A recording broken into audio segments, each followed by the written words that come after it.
निवडणुका जवळ आल्यानंतर आपण बऱ्याचदा पाहिलेलं आहे की शहरातील बोर्ड, स्वागत कमानी, रस्त्यावरील बोर्ड हे झाकून ठेवले जातात. तर ते आचारसंहितेमुळे ठेवले जातात. तर नेमका आचारसंहिता म्हणजे काय? त्यामध्ये काय नियम आहेत? त्याचा सर्वसामान्यांना काही त्रास आहे का? राजकीय नेत्यांनी काय नियम पाळायचे आहेत? आणि जर समजा त्याचं उल्लंघन जर झालंच तर त्याची तक्रार कुठे करायची असते? हे सगळं आज आपण बघणार आहोत. नमस्कार, मी सागर आणि तुम्ही पाहताय तुमचा आवडता चॅनल सागर हेडचं.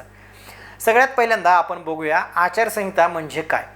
आपल्या देशात निष्पक्षपणे निवडणुका व्हाव्यात यासाठी निवडणूक आयोगाने काही नियम घालून दिले आहेत. त्या सर्व नियमांना मिळूनच आचारसंहिता म्हटलं जातं. आचारसंहिता कोणी पाळायची? निवडणुकीत सहभागी होणारे सर्वच पक्षांनी आणि त्यासोबतच त्यांच्या उमेदवारांनी आचारसंहिता पाळली पाहिजे. आता यामध्ये जर एखाद्या पक्षांना समजा किंवा त्यांच्या उमेदवारांनी आचारसंहितेचं उल्लंघन केलंच तर त्यांना निवडणूक आयोगाच्या नियमानुसार कारवाईसुद्धा होते. त्यामध्ये त्याला निवडणूक लढवण्यासाठी बंदीसुद्धा घातली जाऊ शकते आणि एखादी खूपच गंभीर गोष्ट झाली असेल तर त्यामध्ये गुन्हा दाखल होऊन त्याला कारावासाची शिक्षासुद्धा होते. आचारसंहितेत भरपूर असे नियम आहेत. अगदी प्रचार कसा करावा, मिरवणुका कशा काढाव्यात, असे भरपूर नियम आहेत. आचारसंहिता किती दिवस असते असं सुद्धा बऱ्याच जणांना प्रश्न पडतो. आचारसंहिता ही निवडणूक जाहीर झाल्यापासून ते निवडणुकीचा निकाल लागेपर्यंत हे आचारसंहिता असते आणि हे सर्व निवडणूक आयोग ठरवतो. आता बघूया आपण आचारसंहितेचे नियम काय आहेत.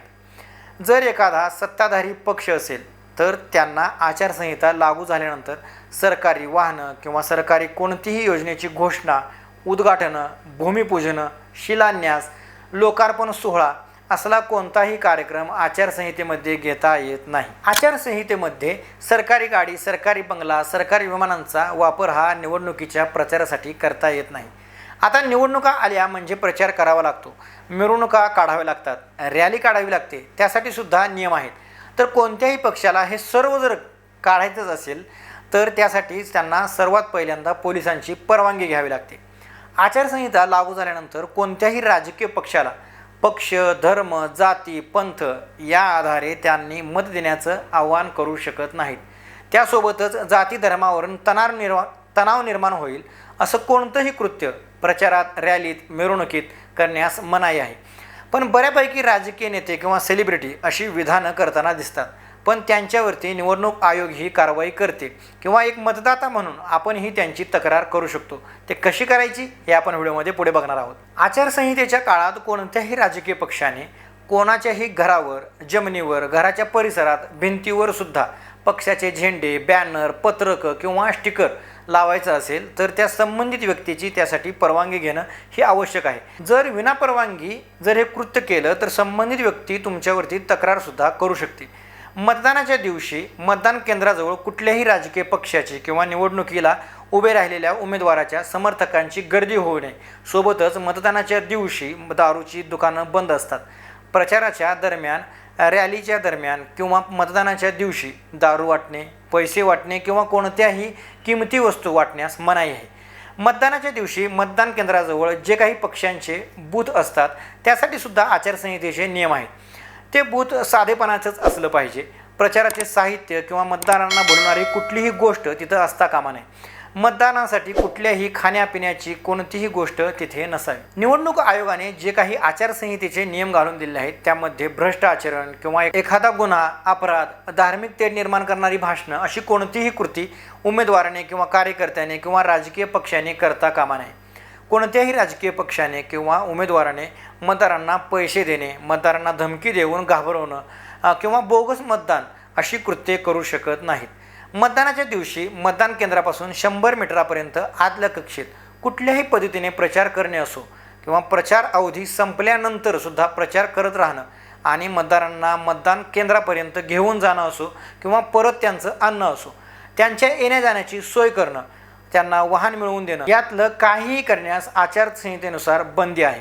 आता बऱ्याच जणांना प्रश्न पडतो की या काळात कोणतेही एखादा समारंभ असेल तर तो करू शकतो का? जसे की वास्तुशांती, लग्न समारंभ, बारशाचा कार्यक्रम.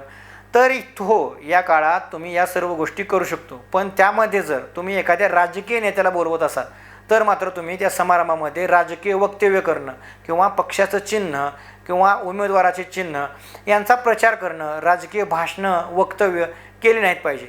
जर केलीच तर समारंभ ज्यांचा आहे त्यांना आणि त्या राजकीय उमेदवारावर दोघांवरही निवडणूक आयोग कारवाई करतो. आता आचारसंहितेच्या काळात भरपूर वेळा असंही होतं की या नियमांचं पालन बरेच राजकीय पक्ष, बरेच राजकीय उमेदवार करताना दिसत नाहीत.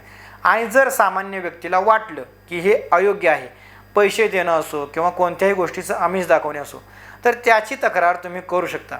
तर ती कशी करायची, त्यासाठी निवडणूक आयोगाने एक ॲप दिलेलं आहे.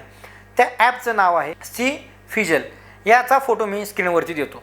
ते ॲप प्ले स्टोअरवरून डाउनलोड करून तुम्ही त्यावरती तुमची आचारसंहितेचं उल्लंघन केल्याची प्रकरणं नोंदवू शकता. या सर्व गोष्टीत मीडियाने घ्यायची जबाबदारी, ती म्हणजे कोणत्याही राजकीय पक्षाचा प्रचार प्रसार करता कामा नये. तर मित्रांनो, असे होते आचारसंहितेचे सर्व काही जे नियम जे आपल्याला सर्वांना लागू पडतात. ही माहिती तुम्हाला कशी वाटली हे मला कमेंट करून नक्की कळवा. आणि असेच नवनवीन माहितीपूर्ण व्हिडिओ पाहण्यासाठी आमच्या सागर हिट्स या चॅनलला सबस्क्राईब करायला सुद्धा विसरू नका. तर परत भेटू एक माहितीपूर्ण व्हिडिओ घेऊन. तोपर्यंत धन्यवाद. जय महाराष्ट्र.